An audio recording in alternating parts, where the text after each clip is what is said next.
हारे नहीं हैं, आप हारे नहीं हैं। भारतीय जनता पार्टी की आंखों में दीदी खटकती हैं, इसलिए क्योंकि वो आधी आबादी का प्रतिनिधित्व करती है। बंगाल चुनाव में तृणमूल कांग्रेस यानी कि टीएमसी की हार के बाद से लगातार वहां पर सियासी हलचल तेज है और इसी कड़ी में समाजवादी पार्टी प्रमुख अखिलेश यादव गुरुवार को निवर्तमान मुख्यमंत्री ममता बनर्जी को सपोर्ट करने कोलकाता पहुंचे और उनके कालीघाट आवास पर उनसे मुलाकात की और कहा कि आप हारे नहीं हैं, आपको हराया गया है।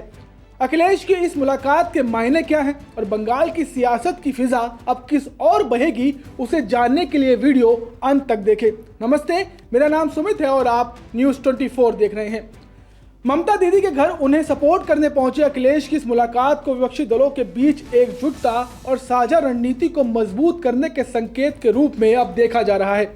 मीटिंग के दौरान अखिलेश यादव ने ममता बनर्जी का हौसला बढ़ाते हुए कहा कि ये हार नहीं बल्कि एक राजनीतिक चरण है। उन्होंने ममता बनर्जी को शॉल भेंटकर उनका सम्मान किया और अभिषेक बनर्जी से भी गर्मजोशी से मुलाकात की। ये तस्वीरें साफ इशारा करती हैं कि विपक्ष अब बिखराव से आगे बढ़कर एकजुट होने की दिशा में कदम बढ़ा रहा है।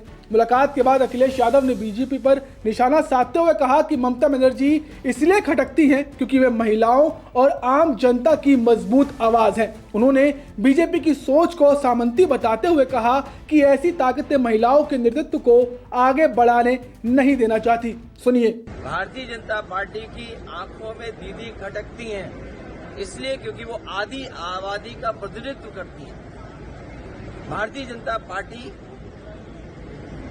सामंती सोच की है, इनके संगी साथी पुरुषवादी लोग हैं, ये कभी भी नारी को और महिला को बढ़ते हुए नहीं देख सकते। वहीं अखिलेश ने यह भी आरोप लगाया कि बंगाल में जो हालात देखने को मिल रहे हैं वे लोकतंत्र के लिए चिंता का विषय है। उन्होंने कहा कि विपक्ष को अब मिलकर लोकतांत्रिक मूल्यों की रक्षा करनी होगी और यही समय है जब सभी दल एक मंच पर आए।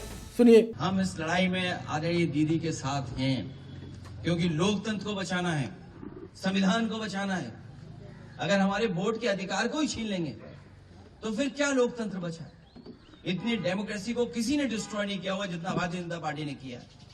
और भारतीय जनता पार्टी पावर के लिए, अपनी ताकत के लिए किसी भी सीमा तक जा सकती है, कोई भी कानून नियम तोड़ सकते हैं।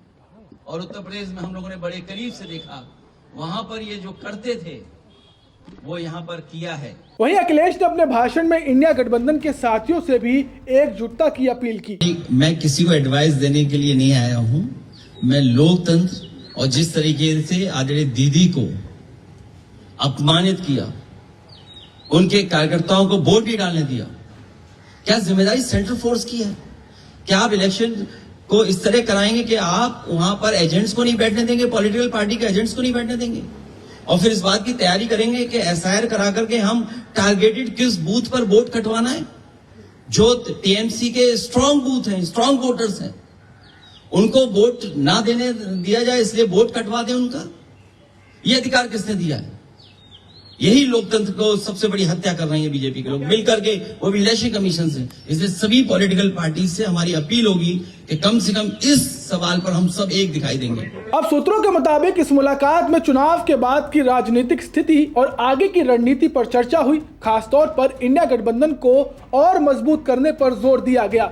ममता बनर्जी ने भी साफ संकेत दिया है कि विपक्ष अब पहले से ज्यादा संगठित होकर बीजेपी के खिलाफ आगे की लड़ाई लड़ेगा। कुल मिलाकर ये मुलाकात सिर्फ औपचारिक नहीं बल्कि विपक्षी एकता की एक नई शुरुआत मानी जा रही है। अखिलेश यादव और ममता बनर्जी की बातचीत से साफ है कि विपक्ष बिखराव से निकलकर इंडिया गठबंधन को मजबूत करने में जुटा है। हार के बावजूद एकजुट होकर उभरने और बीजेपी के खिलाफ साझा रणनीति बनाने का संदेश अब दिया जा रहा है। अखिलेश का कोलकाता जाना, ममता के प्रति राजनीतिक समर्थन भी दिखाना, ये कदम आने वाले बड़े चुनावों की तैयारियों का संकेत भी लग रहा है। खासतौर पर उत्तर प्रदेश के 2027 विधानसभा चुनाव को ध्यान में रखते हुए विपक्ष अभी से अपनी जमीन मजबूत करने में लगा हुआ है। खैर, आप ममता बनर्जी और अखिलेश यादव की इस मुलाकात पर क्या सोचते हैं, इंडिया अलायंस की एकजुटता पर क्या सोचते हैं, हमें कमेंट कर जरूर बताएं। शुक्रिया। नमस्कार, मैं हूं मानक गुप्ता। अगर आपको हमारा ये वीडियो पसंद आया हो तो इसे लाइक और शेयर जरूर करें और हाँ, हमें सब्सक्राइब और फॉलो करना ना भूलें ताकि आप देश और दुनिया की कोई खबर मिस ना करें। तो जुड़े रहिए हमारे साथ और देखते रहिए News 24।